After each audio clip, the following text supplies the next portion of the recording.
Hey guys, so today we're going to be doing the review, but not the review, more my loadout video.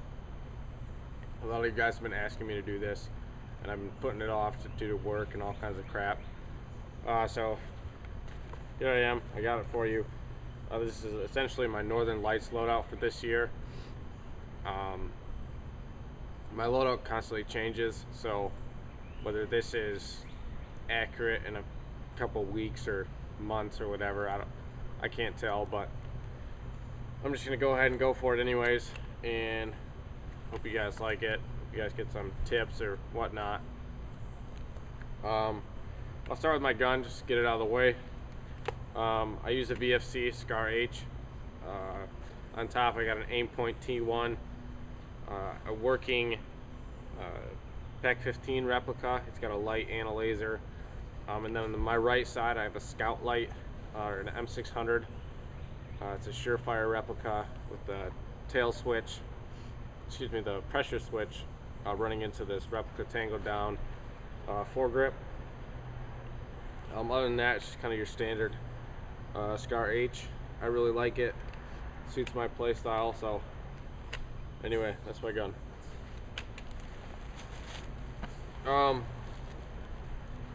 Start from my head.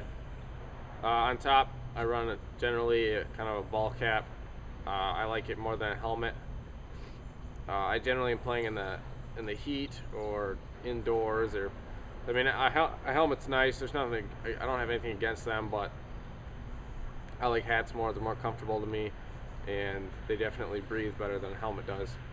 A lot of times when I used to wear a helmet, I'd be wearing my goggles, and the heat that'd be escaping from the goggles through the vents, it gets trapped in the helmet, and that heats up the helmet as well as it fogs the goggles, and the vents are essentially useless at that point.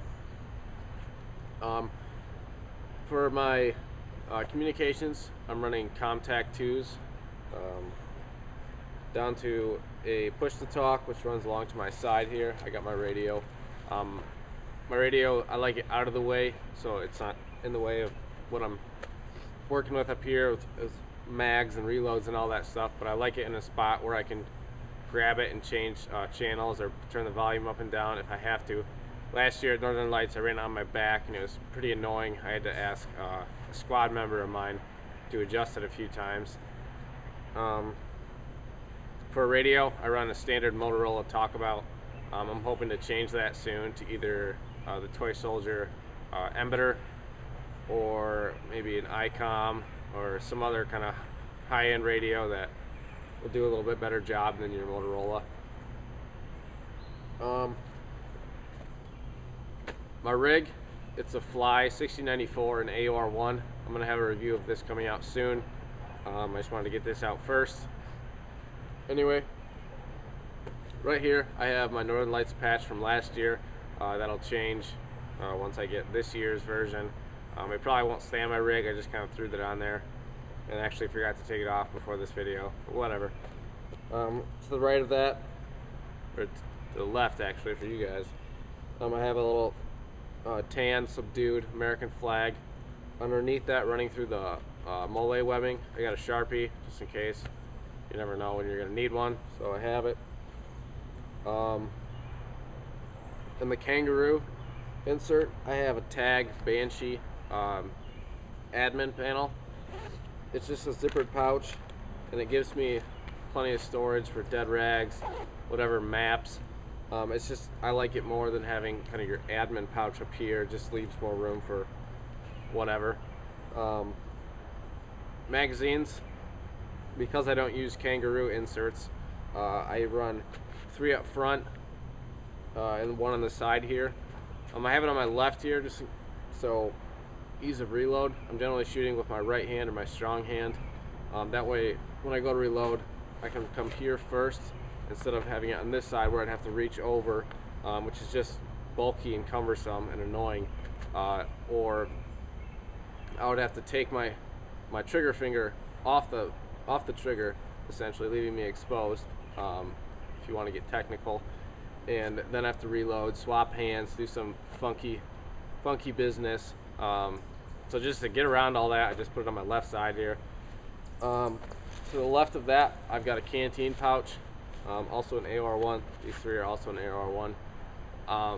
That I've yet to buy an actual canteen. I'm gonna be doing that probably tomorrow. But right now I just got a water bottle in there. It's just another source of water. You can never have enough of it out in the field. Last year at Northern Lights, there was a guy who they had to be an all-game stop because he pretty much passed out due to heat exhaustion. His lips were the size of like watermelon. So anyway, behind that, like I said, I got my radio. On my right side, I have an AR-1 kind of general purpose horizontal pouch. I used to run kind of a multicam vertical general purpose pouch on my Banshee when I had that, and I hated it.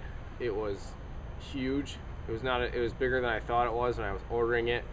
It kind of came up into my arm, and I like my arms being free as much as possible, so it just really annoyed me. So I got it horizontal this time. This is going to be for holding dead rags, maps again, or for Northern Lights, it's going to be holding a buttload of Cliff Bars or any other kind of snack for when I'm out there and can't go back to the respawn or something because it's like 3 miles away. Anyway, on my back, turn around quick.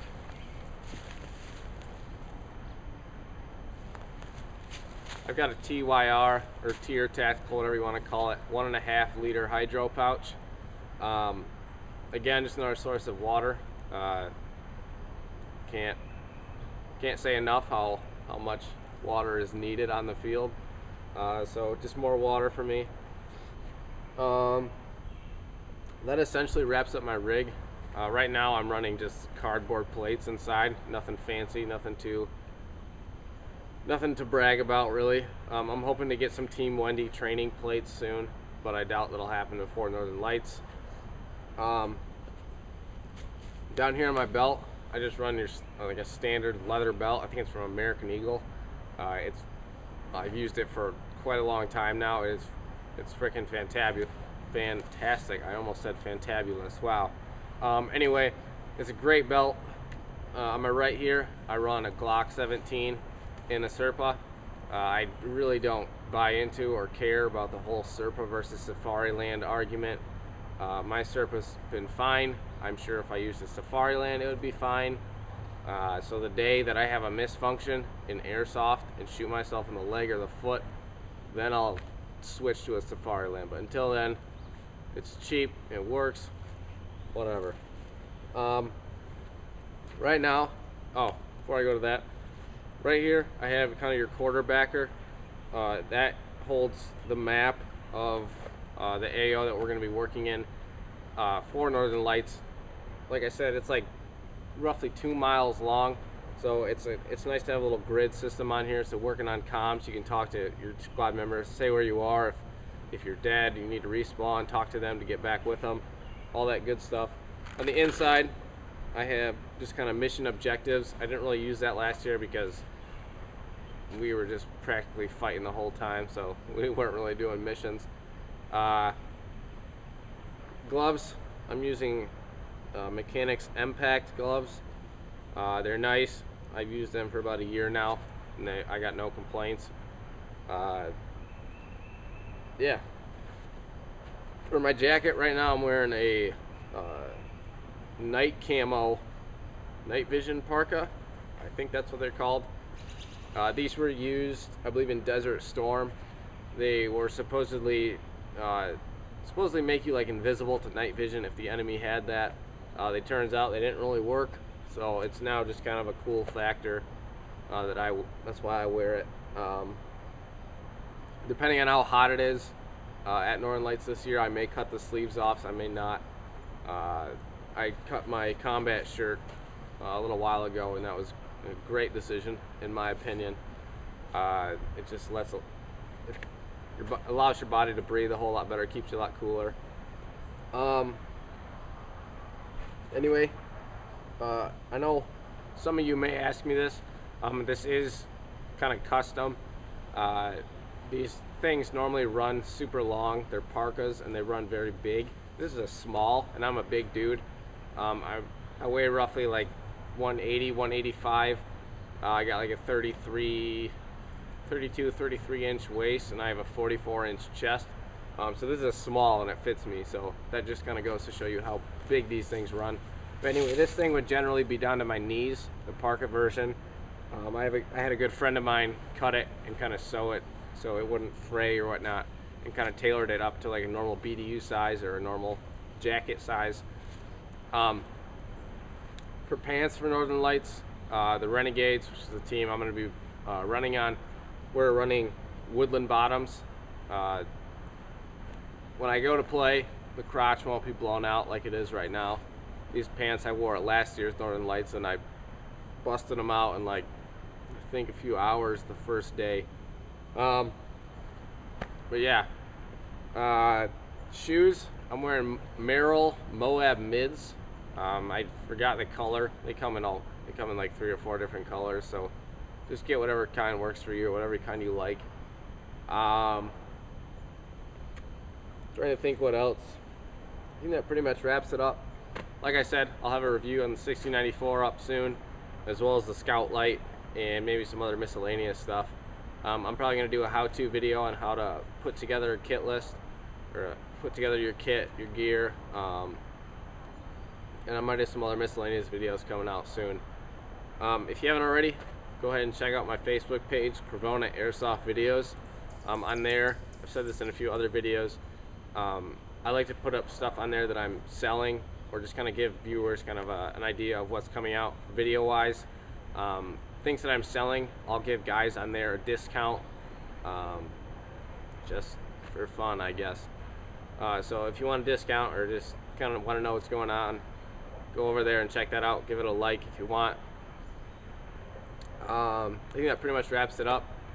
Again, thanks for watching. Without you guys, I don't do this, or I wouldn't do this. You guys are what spur me on. Your likes, comments, all that good stuff.